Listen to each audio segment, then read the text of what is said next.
अस्सलाम वालेकुम नाज़रीन। नाज़रीन, आप ये देख रहे हैं कि मेरे पास यहाँ पर क्या क्या कुछ पड़ा हुआ है। यहाँ पे आपको सामने ये 5 डब्बे नज़र आ रहे हैं। नेस्ले का Everyday tea whitener, Daisy Queen tea whitener, Dairy Umang, all new Dairy Pure Shakarganj वालों का, तरंग जो कि टी वाइटनर है। उसके अलावा आपको यहाँ पर पानी भी नज़र आ रहा है, चीनी भी नज़र आ रही है, ये खुश्क दूध भी नज़र आ रहा है, इसमें कुकिंग ऑयल है, तो इसमें ये दूध नज़र आ रहा है। तो अब इस सारे का मकसद क्या है? इसका मकसद ये है कि आपको बताया जाए कि दूध में और टी वाइटनर में फ़र्क क्या होता है, इसमें से कौन कौन से टी वाइटनर हैं, कौन से दूध हैं, और दूध का भी कौन से वाला ग्रेड है, ये हम आज के इस वीलॉग में डिस्कस करेंगे। तो सबसे पहले तो अगर आप इनके लेबल्स पढ़ें तो आपको लेबल्स पर क्या नज़र आएगा? आपको लेबल्स पर नज़र आएगा कि इसमें वेजिटेबल फैट है, इसमें मिल्क सॉलिड्स हैं, कुछ के ऊपर खाली मिल्क सॉलिड्स लिखा हुआ होगा और कुछ के ऊपर लिखा होगा मिल्क सॉलिड्स नॉट फैट। फिर इसमें शुगर है, फिर इसमें एमल्सिफायर और स्टेबलाइजर्स हैं। तो अब ये कुछ इनके ऊपर लिखा हुआ है। ये जितने टी वाइटनर्स हैं, ये भी टी वाइटनर है, ये भी टी वाइटनर है, ये भी टी वाइटनर है। सबसे पहली बात जो मेरा इन पे ऑब्जेक्शन है वो ये है कि इन्होंने ये ऊपर लिखा हुआ है ये दूध नहीं है, सिर्फ चाय में इस्तेमाल के लिए। इसी तरह इसके ऊपर भी ये लिखा हुआ है कि ये दूध नहीं है, सिर्फ चाय के इस्तेमाल के लिए। अब मेरा एतराज़ ये है कि पाकिस्तान में जो लिटरेसी रेट है वो बहुत थोड़ा है। मैं अगर किसी भी ऐसे इलाके में चला जाऊं जो कि लो इनकम एरिया है, जहां पे लोग कम पढ़े लिखे हैं, वहां पर अगर मैं उन्हें कहूं कि मुझे दूध का पैकेट दे दें तो वो क्या कहते हैं? वो कहते हैं साहब जी किन्ने आला, 50 रुपए आला, 40 रुपए आला या 25 रुपए वाला। तो अब जब उनसे मैंने खरीदारी की तो पता चला कि वो इसको भी दूध ही समझ रहे हैं जो कि टी वाइटनर है, और इसको भी दूध करके ही बेचा जा रहा है। वो जो अनपढ़ छोटी सी दुकान वाला आदमी है जो पढ़ा लिखा नहीं है, तो वो भी इसको दूध ही समझ रहा है, और जो खरीदार है वो भी इसको दूध ही समझ रहा है। वो ऑलरेडी खुराक की कमी का शिकार है, वो लोग, उस इलाके के लोग, और ऊपर से वो दूध की जगह पे टी वाइटनर पी रहे हैं।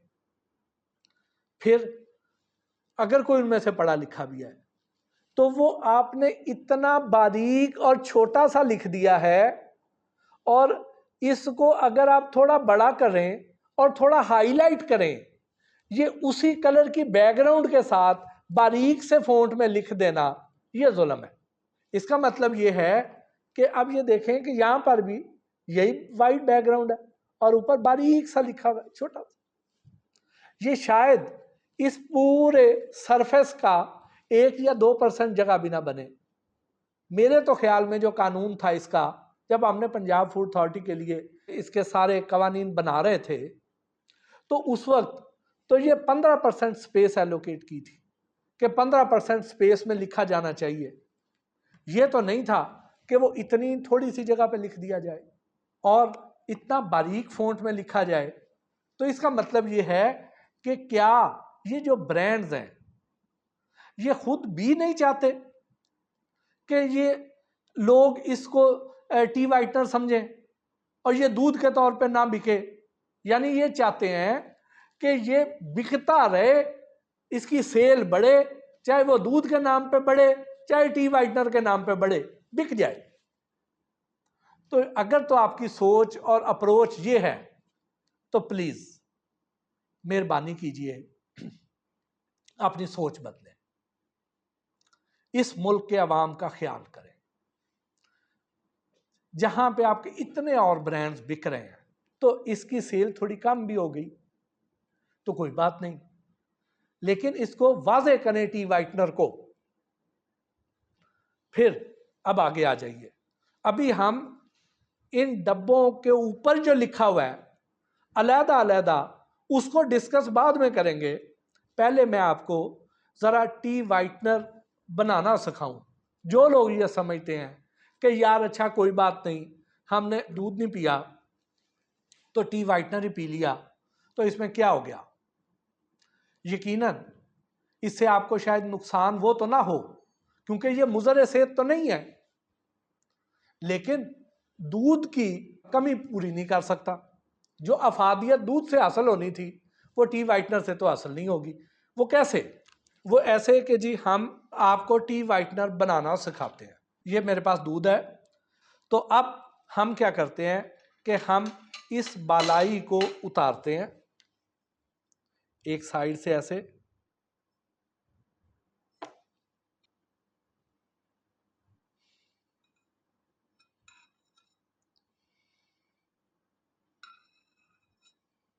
ये हमने ऊपर से बालाई उतार दी। अब ये जो दूध बचा है इसमें कोई क्रीम नहीं है, लेकिन थोड़ी बहुत ज़ाहिर है लगी रह गई है, मैंने उस तरह अभी छाना नहीं है, तो ये कोई अब इसके अंदर कोई 1.5-2% होएगी। तो अब एक आप गिलास ले लें और उसमें जो उन्होंने लिखा हुआ है मिल्क सॉलिड्स डाल दें जी। लें जी,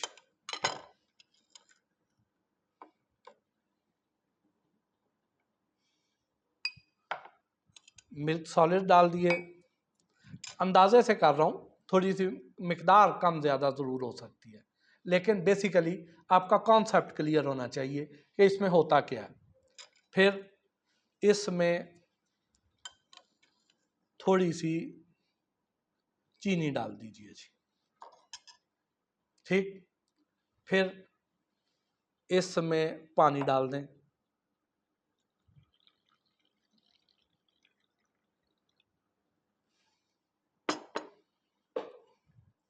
और इसको अच्छी तरह मिक्स कीजिए जी।